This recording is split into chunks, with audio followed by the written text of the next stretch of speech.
Hey everyone, welcome back to Ragtag Stacking. In today's video, I want to talk a little bit about stacking American silver eagles.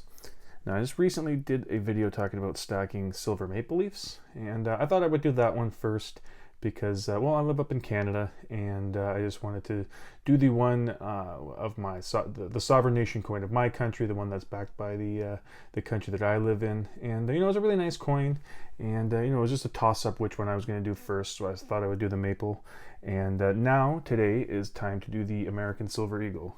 So we're all familiar with this. If you've been stacking for any amount of time, you know the American Silver Eagle. And on the back here, there we go. That's the back that will be going away this year. They're actually doing a redesign, and come mid-2021 is their goal, their target, I should say, as to when they want to start releasing the new reverse design. I'll put a picture up there if you're not too familiar with it. A lot of people don't like the new design, but some people don't really care too much for this design either. Now, personally, I wouldn't mind if they had kept the new, because these came out in 1986. If in 1986 they decided, look, the new bullion coin that's coming out is going to be the exact same as this. Obviously, we can see the Walking Liberty sides are the same, but I mean the reverse. This is the reverse for the American Silver Eagle. Hasn't changed since 86, and that's the reverse for the Walking Liberty.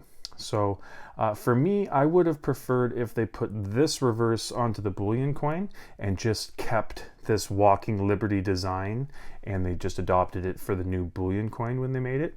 But they decided to go with a different reverse and keep the Walking Liberty the same. So for me, I think I would have liked it if they completely had converted the Walking Liberty design into the bullion American Eagle coin when they were first making it. But that's just me. So yes, the American Silver Eagles are the most recognizable and best-selling bullion coin in the world. You won't have a problem unloading these anywhere in the world. You know what I mean? They're very liquid, very recognizable. Same with the maple leaf that I talked about earlier.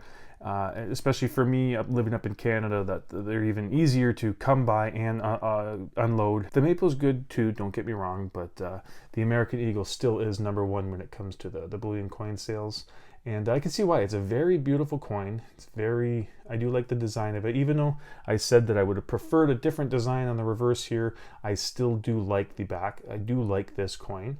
And it's a coin because it has that $1 denomination there. So unlike the maple leaf here, let's put this up. Unlike the maple leaf, this is not a silver dollar. Canada used to have silver dollars. This is a Canadian silver dollar. 1963, they stopped making these 80% silver dollars. And then in 1988, they started making these Canadian silver maple leafs.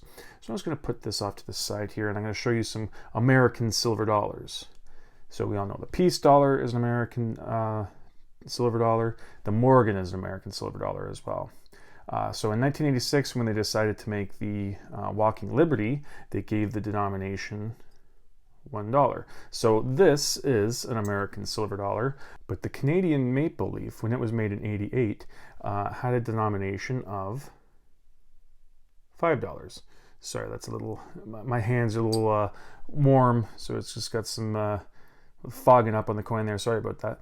So yes, we did have up in Canada a Canadian silver dollar, but when they made the maple leaf, it's a $5. So it's not a silver dollar. I'm not quite sure why that is. I think it might be because in Canada we already have a $1 coin, the loonie. So yes, obviously I do know that this is worth well more than $1. It's just the denomination on there to make it, backed by the U.S. government. It's actually can be used as real money, and but the intrinsic value of the silver is obviously worth more than the $1. And yeah, I'm not sure why it is with Canada. I'm only guessing here. If you do know why, let me know in the comments why the maple leaf went with the $5 on the 1 ounce of silver. I think it's because in Canada we already have a $1 coin, and in the States you didn't. You have like a $1 bill. You know what I mean?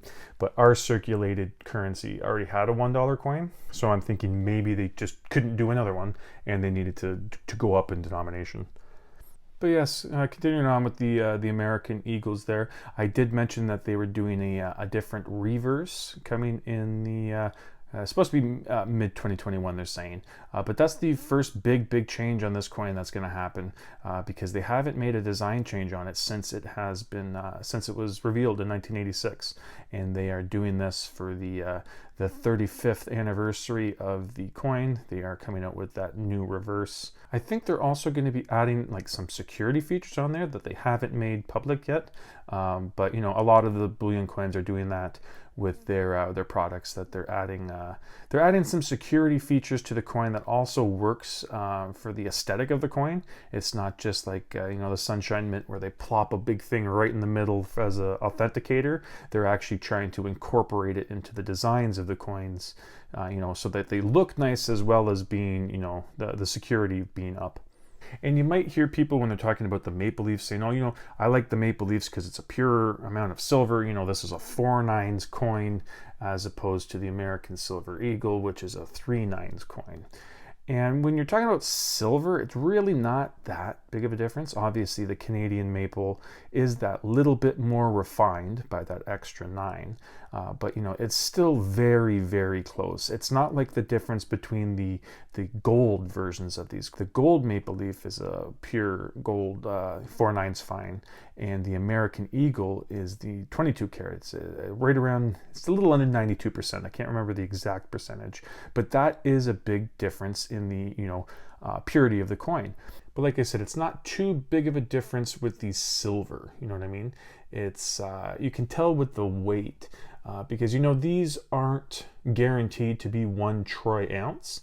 These are guaranteed to be 1 troy ounce of silver. So with the Eagles being that little less refined than the maple leafs, it's going to weigh that little bit more just with the stuff that hasn't been refined out of it, that little bit of copper or whatever the extra metals are in there. So the coin will be slightly, we're talking decimal points, heavier than the maple leaf. But that's basically it. It's not really a huge difference between the two. I wouldn't be worrying about, oh, I need to get 4/9 silver because that's the best silver you can get, and you know, Eagles are trash because they're not 4/9 silver. That's not the case at all, you know what I mean? So it's definitely not something to worry about, that you're doing something wrong if you're going with a 3/9 over a 4/9. That's not something you need to worry about when purchasing American Silver Eagles. So yes, with being the most recognizable coin, bullion coin, and the most liquid and all that things, that will obviously come some downsides to it. One of them is the higher premium. These are the more expensive coins that you can buy. So of course, like up in Canada, I try to get the cheapest coins that I can, and you know, the maples. Their maples are still more expensive than say a Britannia or a Krugerrand. But they are cheaper than the American Silver Eagle. So with the two main coins that I like to stack, the Eagles and the Maples, I tend to buy a little bit more of the Maples, and when there's a big dip in spot price or something's going on, and you know, there's some spot price change, or if, like, you know, you get that stimulus package in or a tax return and you have that little bit more money, I might go for the more expensive Eagle and splurge a little bit. But I'm not, you know, buying a monster box at a time or anything like that. The premium difference on the amount of coins that I'm picking up is pretty negligible, you know what I mean? Obviously, there is a difference between the two, but when you're picking up 5-6 coins at a time, it's not going to add up too much on your purchases. Like, for example, if you were to buy a monster box of them, then that you will obviously be seeing the difference in the premiums come out in the total that you're paying. But for the amount that I pick up, it's not really that big of an issue. So yes, this stuff isn't secret. Obviously, the most popular bullion coin in the world, you know, people are going to know about it and, you know, things about it. But if you're just getting into stacking, like that, why I made the Maple Leaf video and everything like that, I just want to make a video talking about some of the coins and why you should be stacking them. Let me know in the comment what you have been doing, what your stacking strategy is, and what coins or rounds or bars, whichever one you like to purchase, what you've been picking up lately, and what the majority of your stack is made out of. Like I said, I do plan on picking up some bars this year. I was kind of laxed on it last year, didn't pick up many. So I did make a goal of picking up some more bars. But for the most part, I do like picking up coins, rounds as well, but I do like picking up the government minted coins. And for sure, if you're a stacker, then you're going to be coming across these American Silver Eagles very often. And yeah, just keep an eye out for a good price on them.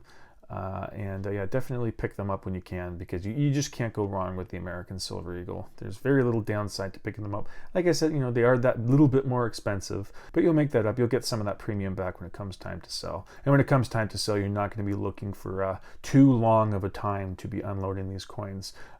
Depending on how you do it, if you want to go to a coin shop, or if you want to go online and just use Instagram or Facebook or Twitter or one of those things, peer-to-peer, then I don't think you're going to have too hard of a time unloading these things, because they are very popular, and a lot of people are looking to pick them up. So yeah, thank you so much for watching, and I hope you come back for the next one. Thank you.